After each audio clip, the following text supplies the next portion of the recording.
Erravalli farm house లోని BRS నేతలతో కేసీఆర్ సమావేశమయ్యారు. సమావేశానికి కేటీఆర్, హరీష్, కవిత, పద్మారావు హాజరయ్యారు.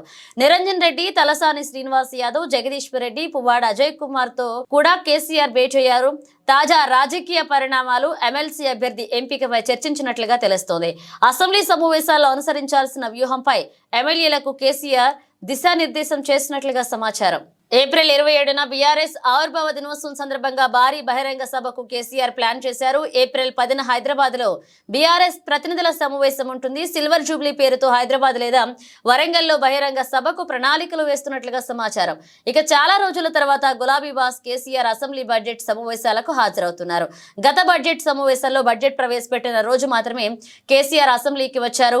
బడ్జెట్ తర్వాత మీడియా పాయింట్ వద్ద మాట్లాడి వెళ్లిపోయారు.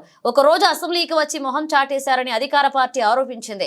ఈ నేపథ్యంలో ఈ నెల 9 నుంచి జరిగే తెలంగాణ బడ్జెట్ సమావేశాల్లో బీఆర్ఎస్ అధినేత పాల్గొంటారని గులాబీ వర్గాలు అంటున్నాయి. ఎస్ఎల్బీసీ, కాళేశ్వరం అప్పుల విషయంలో ప్రభుత్వ తీరును సభాసాక్షిగా కేసీఆర్ ఎండగడతారంటున్నారు బీఆర్ఎస్ నేతలు.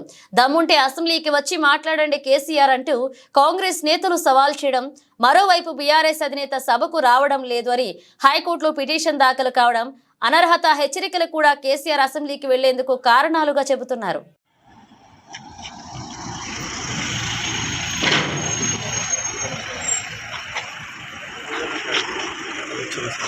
అసెంబ్లీ, పార్లమెంట్ ఎన్నికల్లో ఓటమి తర్వాత కేసీఆర్ వ్యవసాయ క్షేత్రం నుంచే పార్టీ కార్యకలాపాలు నిర్వహిస్తున్నారు. ఏడాదిన్నర కాలంగా 3 సార్లు మాత్రమే తెలంగాణ భవన్లో సమావేశాలు నిర్వహించారు. 2 వారాల క్రితం జరిగిన సమావేశంలో ప్రజలకు అందుబాటులో ఉంటానని ప్రకటించారు కేసీఆర్. పార్టీ ఆవిర్భవించి 25 ఏళ్లు పూర్తయిన సందర్భంగా సిల్వర్ జూబ్లీ ఉత్సవాలను జరిపేందుకు సన్నాహకాలు చేస్తున్నారు.